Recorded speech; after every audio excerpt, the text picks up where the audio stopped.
সুপ্রিয় শিক্ষার্থীবৃন্দ, আসসালামু আলাইকুম। আমি ফৌজিয়া ইয়াসমিন, সিনিয়র শিক্ষিকা, ICT, Adamjee cantonment public school, Dhaka, সেনানিবাস, ঢাকা। তোমরা সকলে ভালো আছো নিশ্চয়ই। সবাইকে ঈদ মোবারক। ঈদে সকলে ভালো ছিল না, এবার কিন্তু তোমাদের বাসা থেকে তোমরা বের হতে পারো নাই। তারপরেও আমরা যেরকম পরিস্থিতিতে থাকি সব রকম পরিস্থিতির আমাদের মোকাবেলা করতে হবে। আজকে তোমাদের ঈদের পর প্রথম ক্লাস।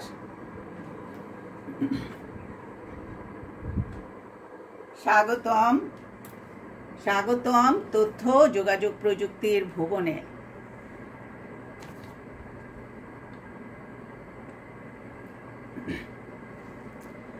আজ আমি সপ্তম শ্রেণীর তথ্য যোগাযোগ প্রযুক্তি বিষয় নিয়ে তোমাদের সামনে উপস্থিত হয়েছি।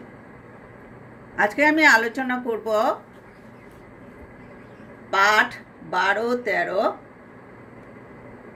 অধ্যায় 2-এর পাঠ 12-13 এবং পাঠ 14। অধ্যায় 2-এর পাঠ 12-13-তে আছে মাদারবোর্ড, পাঠ 14-তে প্রসেসর। আমরা আজকে কি আলোচনা করব? অধ্যায় 2, পাঠ 12 ও 13, পাঠ 14। এখানে তোমরা একটা ছবি দেখতে পাচ্ছ। ছবিটি দেখে নিশ্চয়ই অনেকে চিনে ফেলেছ। ছবিটি কিসের ছবি? মাদারবোর্ডের। তাহলে এই মাদারবোর্ডে দেখো অনেকগুলো ডিভাইস সংযোগ দেওয়া আছে। মাদারবোর্ড কেন নামকরণ করা হয়েছে? মাদারবোর্ড হলো মায়ের বোর্ড, অর্থাৎ এই বোর্ডে যত ডিভাইস আছে সব সংযোগ দেওয়া থাকে, তাই এর নাম হয়েছে মাদারবোর্ড। মাদারবোর্ডকে আমরা প্রিন্টেড সার্কিট বোর্ডও বলতে পারি। মাদারবোর্ড তোমাদের অত্যন্ত পরিচিতি একটি শব্দ। ইতিমধ্যে মাদারবোর্ডের ছবি তোমরা দেখেছ, তাই মাদারবোর্ডের সম্পর্কে আরও কিছু জানা তোমাদের প্রয়োজন। যে কোনো ইলেকট্রনিক যন্ত্র খুললেই তোমরা প্রথমেই মাদারবোর্ডের ছবি দেখতে পাবে। এই বোর্ডটিকে বলা হয় প্রিন্টেড সার্কিট বোর্ড। এই বোর্ডে সব ধরনের প্রয়োজনীয় যন্ত্রাংশের সংযোগ দেওয়া থাকে। কম্পিউটারের এই মাদারবোর্ডকে main circuit board, system board বা লজিক বোর্ডও বলা হয়। কম্পিউটারের মাদারবোর্ড কে আবিষ্কার করেছেন? স্টিভ জবসের অ্যাপেল কম্পিউটারের ক্ষেত্রে এই মাদারবোর্ডকে লজিক বোর্ড বলা হয়। তাহলে কার? স্টিভ জবস নামক একজন বিজ্ঞানী, যিনি অ্যাপল কম্পিউটার আবিষ্কার করেছেন, এবং এই অ্যাপল কম্পিউটারের ক্ষেত্রে এই মাদারবোর্ডকে লজিক বোর্ড বলা হয়। প্রসেসরের সাথে দেখো এই যে মাদারবোর্ড, এই মাদারবোর্ডের কাজ কি? এই মাদারবোর্ড প্রসেসরের সাথে অন্যান্য ইনপুট, মেমোরি, আউটপুট বা স্টোরেজ ডিভাইস সহ সব যন্ত্রপাতির সংযোগ রক্ষা বোর্ড হিসাবে পরিচিত। একসময় মাদারবোর্ডে প্রসেসর বা সিপিইউ সকেট ছাড়াও video card, sound card, RAM ইত্যাদি লাগানোর স্লট বা সকেট দেখা যেত। তবে বর্তমানে মাদারবোর্ডে র্যাম ছাড়া অন্যান্য কার্ড স্থায়ীভাবে বা বিল্ট ইন সংযুক্ত অবস্থায় থাকে, অর্থাৎ এই ডিভাইসগুলো র্যাম বা AGP card, video card, sound card, এই ডিভাইসগুলো সংযোজিত অবস্থায় থাকে, অর্থাৎ বিল্ট ইন, যাকে বলা হয় বিল্ট ইন, অর্থাৎ সংযোজিত অবস্থায় থাকে। এগুলোকে সেপারেটলি খোলারও দরকার পড়ে না বা সংযোগ দেওয়ারও প্রয়োজন হয় না, কিন্তু আগে প্রয়োজন হতো। এই বিল্ট ইন বা সংযোজিত অবস্থায় থাকে বলে বর্তমানে কম্পিউটারের নির্মাণ ব্যয় অনেক কমে গেছে, এবং প্রসেসরের ক্ষমতা যতই বৃদ্ধি পাচ্ছে ততই কি হচ্ছে? প্রসেসর আকারে ছোট হচ্ছে এবং প্রসেসরের ক্ষমতা বৃদ্ধি পাচ্ছে, এবং মাদারবোর্ডের অত্যাবশ্যকীয় একটি অংশ হচ্ছে সহায়ক চিপসেট। মাদারবোর্ডের কাজ করার ক্ষমতা ও বৈশিষ্ট্য চিপসেটের উপর নির্ভর করে। একটি মাদারবোর্ডে বা একটি আধুনিক মাদারবোর্ডে দেখো আরও কি থাকে। মাইক্রোপ্রসেসর বা CPU socket, RAM slot, chipset, ROM, clock generator, expansion slot এবং পাওয়ার সংযোগ স্লট। তা কি থাকে একটি মাইক্রোপ্রসেসরে বা একটি আধুনিক মাদারবোর্ডে? একটি আধুনিক মাদারবোর্ডে থাকে মাইক্রোপ্রসেসর বা CPU socket, RAM slot, chipset, ROM, clock generator, expansion slot এবং পাওয়ার সংযোগ স্লট। এছাড়া মাদারবোর্ডের সাথে বর্তমানে ইউএসবি পোর্ট, নেটওয়ার্কিং কার্ড ও পোর্ট ইত্যাদিও সংযোজিত অবস্থায় থাকে।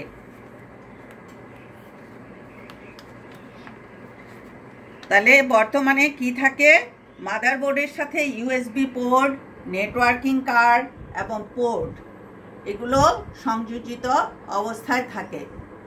তাহলে নিশ্চয়ই তোমরা এতক্ষণে মাদারবোর্ড সম্পর্কে তোমাদের অনেক ধারণা হয়ে গেছে এবং মাদারবোর্ডের কাজ, মাদারবোর্ডের কোন কোন ডিভাইসগুলো সংযোজিত অবস্থায় থাকে। আগে মাদারবোর্ডে আলাদাভাবে সংযোগ দেওয়া হতো এই ডিভাইসগুলোর, কিন্তু বর্তমানে এই ডিভাইসগুলো সংযোজিত বা বিল্ট ইন অবস্থায় থাকে। তাছাড়াও মাদারবোর্ডে একটি আধুনিক মাদারবোর্ডে বর্তমানে ইউএসবি পোর্ট, নেটওয়ার্কিং কার্ড ও পোর্ট ইত্যাদি সংযোজিত অবস্থায় থাকে।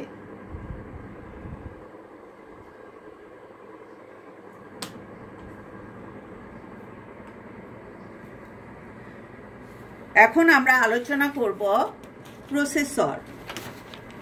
তোমরা দেখো ছবিতে প্রসেসর দেখতে পাচ্ছ, এই যে প্রসেসর দেখতে পাচ্ছ, এটার নাম হলো প্রসেসর। এই প্রসেসর কোথায় থাকে? মাদারবোর্ডে সংযুক্ত অবস্থায় থাকে বা মাদারবোর্ডে প্রসেসরকে সংযোজিত করা হয়। তার প্রসেসর কি তোমরা জানো? যখনই কম্পিউটার কিনতে যাবে তোমরা কোথাও দোকানে, তখনই তোমাদেরকে প্রসেসর বলতে হবে যে কত প্রসেসরের ক্ষমতা, প্রসেসরের জিবি বা প্রসেসর কোন মডেলের প্রসেসর নিবা, এগুলো তোমাদের বলতে হবে। তখন তোমরা এই প্রসেসরের পাওয়ার বা ক্ষমতার উপরই নির্ভর করবে একটি কম্পিউটারের প্রসেসিং পাওয়ার বা ক্ষমতা। মাদারবোর্ডে যেসব ইলেকট্রনিক্স খুঁটিনাটি আছে তার মধ্যে সবচেয়ে বড় ও গুরুত্বপূর্ণ হচ্ছে প্রসেসর। অসংখ্য ইন্টিগ্রেটেড সার্কিট দিয়ে প্রসেসর তৈরি হয়। আইসিগুলো তৈরি হয় ট্রানজিস্টর দিয়ে। এগুলো একটি ক্ষুদ্র চিপের মধ্যে থাকে। আকার ছোট হলেও এর কাজ করার ক্ষমতা বেড়েই চলছে। তাহলে প্রসেসর সম্পর্কে দেখো কি বলা হয়েছে। মাদারবোর্ডে যেসব ইলেকট্রনিক্স খুঁটিনাটি আছে তার মধ্যে সবচেয়ে বড় ও গুরুত্বপূর্ণ হচ্ছে প্রসেসর। তাহলে মাদারবোর্ডে যে সকল যন্ত্রপাতিগুলো বসানো থাকে তার মধ্যে সবচেয়ে বড় এবং গুরুত্বপূর্ণ হচ্ছে প্রসেসর। অসংখ্য ইন্টিগ্রেটেড সার্কিট দিয়ে প্রসেসর তৈরি হয়, অর্থাৎ আইসি দিয়ে। তোমরা অনেক সময় আইসির নাম শুনবা, এটা হলো ইন্টিগ্রেটেড সার্কিট। আবার এই আইসিগুলো তৈরি হয় ট্রানজিস্টর দিয়ে। এগুলো একটি ক্ষুদ্র চিপের মধ্যে থাকে, অর্থাৎ ক্ষুদ্র চিপের মধ্যে এই আইসিগুলো থাকে।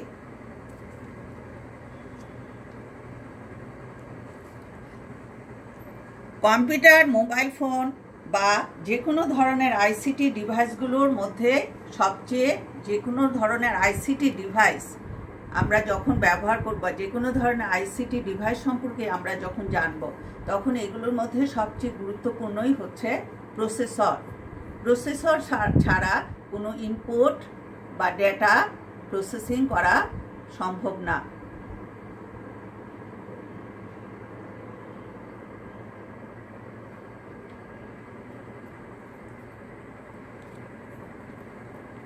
প্রসেসর কাজ কি বা প্রসেসর কিভাবে গঠিত হয় বা প্রসেসর গঠন প্রক্রিয়া, তিনটি অংশের সমন্বয়ে প্রসেসর গঠিত। সেই তিনটি অংশের নাম কি দেখো: গাণিতিক যুক্তি ইউনিট, অ্যারিথমেটিক লজিক ইউনিট, নিয়ন্ত্রক অংশ, কন্ট্রোল ইউনিট, রেজিস্টার স্মৃতি, রেজিস্টার মেমোরি। প্রসেসর গঠিত হচ্ছে তিনটি অংশের সমন্বয় বা তিনটি পার্টের সমন্বয়। এই তিনটি পার্টকে এখানে আলাদা আলাদাভাবে দেখানো হয়েছে। এখন আমি গাণিতিক যুক্তি ইউনিট বা অ্যারিথমেটিক অ্যান্ড লজিক ইউনিট কি সেই সম্পর্কে তোমাদের ধারণা দিচ্ছি। গাণিতিক যুক্তি ইউনিট বা অ্যারিথমেটিক অ্যান্ড লজিক ইউনিট এই অংশে গাণিতিক ও যৌক্তিক সিদ্ধান্তমূলক কাজ সংগঠিত হয়। অর্থাৎ এই অ্যারিথমেটিক অ্যান্ড লজিক ইউনিটের কাজই হলো গাণিতিক এবং যুক্তিমূলক কাজগুলোর সম্পাদন করা। অর্থাৎ যুক্তি দিয়ে আমরা যখন কোনো কাজ করব তখন সেই কাজগুলোর সমাধান করবে অ্যারিথমেটিক অ্যান্ড লজিক ইউনিট। যখন আমরা কোনো গাণিতিক সমস্যার সমাধান বা কোনো যুক্তিমূলক কাজের সমস্যার সমাধান করব তখন এই কাজগুলো করবে arithmetic and logic unit. Next আমরা আসি নিয়ন্ত্রক অংশ বা কন্ট্রোল ইউনিট। নিয়ন্ত্রক অংশের কাজ কি? এই অংশের কাজ হলো সম্পূর্ণ কাজগুলোকে নিয়ন্ত্রণ করা। এই অংশের মাধ্যমে অর্থাৎ এই অংশের মাধ্যমে সব ধরনের কাজগুলোই নিয়ন্ত্রিত হয়ে থাকে। অর্থাৎ এখানে সিস্টেমটা কি? যখন আমরা কম্পিউটারকে কোনো নির্দেশ প্রদান করব তখন এই নির্দেশগুলো ধারাবাহিকভাবে পর্যায়ক্রমে বা ধারাবাহিকভাবে নির্দেশগুলো নির্দেশিত হবে। যখন আমরা কম্পিউটারকে কোনো নির্দেশ প্রদান করব বা কোনো তথ্য প্রদান করব বা কোনো ইনপুট প্রদান করব তখন এই নির্দেশগুলো পর্যায়ক্রমে বা ধারাবাহিকভাবে নির্দেশিত হবে।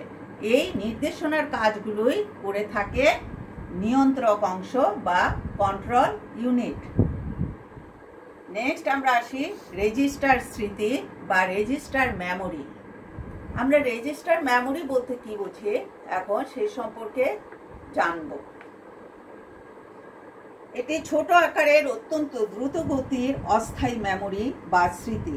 এই স্মৃতি থেকে তথ্য নিয়ে দ্রুত প্রক্রিয়াকরণ সম্পন্ন হয়। এটা এই যে রেজিস্টার মেমোরি বা রেজিস্টার স্মৃতি, এটা একটা মেমোরি। এটা কি ছোট আকারের এবং দ্রুত গতির অস্থায়ী মেমোরি। বাংলাদেশে দেখো 1971 সালে 16 ডিসেম্বরে আমরা যখন মুক্তিযুদ্ধ করি তখন বিশ্বের অন্যান্য উন্নত দেশে মাইক্রো প্রসেসর আবিষ্কৃত হয়। তাহলে 1971 সালে ইন্টেল প্রথম মাইক্রো প্রসেসর উদ্ভাবন করে। মাইক্রো প্রসেসরকে, মাইক্রো অর্থ ক্ষুদ্র, প্রসেসর প্রসেসর। তাহলে এই যে মাইক্রো, আগে তোমরা জানো বা অনেক শুনেছ অনেকেই যে আগে বিশাল বড় কম্পিউটার ছিল, যে কম্পিউটারে একটা ঘরের সমান ছিল কম্পিউটার, যে কম্পিউটারে অনেক সমস্যা ছিল। ঘটর ঘটর মানে আওয়াজ হতো, তারপরে তোমার অনেকক্ষণ ব্যবহার করলে এটা তাপ হয়ে যেত বা গরম হয়ে যেত। কিন্তু বর্তমানে ওই প্রসেসরের যত ছোট হয়ে যাচ্ছে তত কি হচ্ছে, কম্পিউটারের গতি তত বৃদ্ধি পাচ্ছে, কাজের গতি তত বৃদ্ধি পাচ্ছে। তাহলে 1971 সালে ইন্টেল প্রথম মাইক্রোপ্রসেসর উদ্ভাবন করে, যার নাম দেওয়া হয়েছিল 4004। ইন্টেল কোম্পানি যেই মাইক্রোপ্রসেসর উদ্ভাবন করে তার নাম দেওয়া হয়েছিল 4004। এটির উদ্ভাবক ছিলেন মার্কিন যুক্তরাষ্ট্রের টেড হফ, স্টেন মেজর, ফেডেরিকো ফেগিন এবং জাপানের মাসাতোশি শিমা। তার এই কয়েকজন বিজ্ঞানী বা উদ্ভাবক ওনারা কি করেছিলেন, এই মাইক্রোপ্রসেসর, ইন্টেল কোম্পানির মাইক্রোপ্রসেসর উদ্ভাবন করেছিলেন। যুক্তরাষ্ট্রের টেড হফ, স্টেন মেজর, ফেডেরিকো ফেগিন এবং জাপানের মাসাতোশি শিমা। 4004 মাইক্রোপ্রসেসরের ট্রানজিস্টরের সংখ্যা ছিল 2300, আর বর্তমানে কোর i7 প্রসেসরের ট্রানজিস্টরের সংখ্যা 2,27,000,000।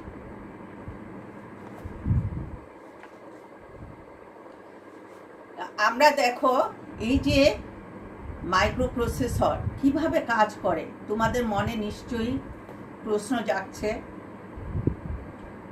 যে এই মাইক্রোপ্রসেসর কিভাবে কাজ করছে। এই পাঠে আমরা যে 12, 13, 14 পাঠ আজকে আলোচনা করেছি, এই পাঠে কিছু নতুন শব্দ আছে। এই নতুন শব্দগুলো কি? অনুবাদক প্রোগ্রাম, অ্যাস্কি, ইউনিকোড। অনুবাদক প্রোগ্রাম কি? দেখো, প্রসেসরকে আমাদের ভাষা বুঝতে হলে অনুবাদক প্রোগ্রাম বা সফটওয়্যার প্রয়োজন হয়। অনুবাদক প্রোগ্রাম, তোমরা অনুবাদ করো, বাংলা থেকে ইংলিশে ট্রান্সলেট করো, ইংলিশ থেকে বাংলায় ট্রান্সলেট করো। আবার দেখো, অনেক সময় তোমরা জানো যে দুভাষীর নাম শুনেছ। দুভাষীর কাজ কি? যে বাংলা বুঝে না একজন ব্যক্তি, সে ইংরেজি বুঝে কিন্তু সে বাংলা বুঝে না, তাহলে দুভাষীর কাজ হলো বাংলা ভাষাকে ইংরেজিতে ট্রান্সলেট করে তাকে বুঝিয়ে দেওয়া। এটাই হলো দুভাষীর কাজ। সেরকম কম্পিউটারে একটা অনুবাদক প্রোগ্রাম বা অনুবাদক সফটওয়্যার প্রয়োজন আছে। সেই সফটওয়্যারের কাজ হলো আমাদের ভাষাকে বা মানুষের ভাষাকে কম্পিউটারের ভাষায় রূপান্তর করা। এই যে কম্পিউটারে আমাদের মানুষের ভাষাকে বা আমাদের ভাষাকে কম্পিউটারের ভাষায় রূপান্তর করার যে প্রোগ্রাম বা যে সফটওয়্যার, সেটাই হলো অনুবাদক প্রোগ্রাম। কম্পিউটার কি বুঝে? কম্পিউটার বুঝে 0 এবং 1, অর্থাৎ দুইটি ডিজিটই কম্পিউটার বুঝে। একটি হলো 0 আর একটি হলো 1। এই 0 এবং 1 দিয়েই কিন্তু সমস্ত কোডিং করা হয়, যা কম্পিউটার তার প্রোগ্রামিং ভাষা হিসাবে ব্যবহার করে। তাহলে অনুবাদক প্রোগ্রাম কি? প্রসেসরকে আমাদের ভাষা বুঝতে হলে অনুবাদক প্রোগ্রাম বা সফটওয়্যার প্রয়োজন। তাই তোমাদের অনুবাদক প্রোগ্রাম কি এটা সম্পর্কে তোমাদের ধারণা হয়েছে। এখন আমরা আসি অ্যাস্কি। অ্যাস্কি কি? American Standard Code for Information Interchange. ASCII হলো American Standard Code for Information Interchange. ASCII code 8 বিটের কোড। এই কোড অনুযায়ী দেখো 8 বিট, অর্থাৎ 0 একটা বিট, 1 একটা বিট। তাহলে এই 8টা বিট এ যখন আমরা কম্পিউটারকে তথ্য দিব, তখন কম্পিউটার এটা কি করবে? অনুবাদক প্রোগ্রামের সাহায্যে প্রসেসিং করে কম্পিউটারের ভাষায় পরিণত করবে। তাহলে লিখলে আমরা এই 8টা বিট ব্যবহার করব, 0 1 0 0 0 0 0 1। অর্থাৎ যখন আমরা বোঝাতে যাব কম্পিউটারকে, তখন আমরা এরকম 8টা বিট লিখব। এই 8টা বিটই কম্পিউটার বুঝবে যে তদ্রূপ বি সমান এরকম 8টা বিট, প্রশ্নবোধক চিহ্ন সমান এখানে 8টা বিট, আবার এই যে কমা ইকুয়াল 8টা বিট। সবগুলো 0 1 1 0 0 0 এইভাবে 8টা বিট দিয়ে দিয়ে এক একটা অক্ষর বুঝাবে। এটাকে বলা হচ্ছে ASCII বা American Standard Code for Information interchange, অর্থাৎ তথ্যকে ইন্টারচেঞ্জ করা। নেক্সট আমরা আসি ইউনিকোড। বর্তমানে সর্বাপেক্ষা জনপ্রিয় কোড হলো ইউনিকোড। এটি 16 বিটের কোড, অর্থাৎ ইউনিকোড হলো বর্তমানে সর্বাপেক্ষা বা জনপ্রিয় কোড। যে এটা হলো 16 বিটের কোড। তোমরা উপরে ক্লাসে উঠলে আরও এই কোডিং সম্পর্কে জানতে পারবা, এবং কম্পিউটারে যারা প্রোগ্রামার হতে চাও তারা অবশ্যই এই কোড নিয়ে শিখতে হবে বা কোডিং সম্পর্কে ব্যাপক জানতে হবে। এখন আমি তোমাদের এই পাঠগুলোর উপরে একটা বাড়ির কাজ দিচ্ছি। কম্পিউটারে মাদারবোর্ডের প্রয়োজনীয়তা ব্যাখ্যা করো, প্রসেসরের সংগঠন বর্ণনা করো, অনুবাদক প্রোগ্রাম ASCII ও ইউনিকোড কি লেখো। তাহলে বাড়ির কাজ কি? কম্পিউটারে মাদারবোর্ডের প্রয়োজনীয়তা ব্যাখ্যা করো, অর্থাৎ মাদারবোর্ড কেন কম্পিউটারে প্রয়োজন তা ব্যাখ্যা করবে। প্রসেসরের সংগঠন, ওই যে প্রসেসরকে 3টা ভাগে ভাগ করা হয়েছে, arithmetic and logic unit, control unit, register, memory, ওগুলো সম্পর্কে লিখবে। আর অনুবাদক প্রোগ্রাম কাকে বলে, ASCII ও ইউনিকোড কি সংক্ষেপে লিখবে। ধন্যবাদ সবাইকে। আজকে আমার আলোচনা এখানেই শেষ। সবাইকে ধন্যবাদ। আল্লাহ হাফেজ।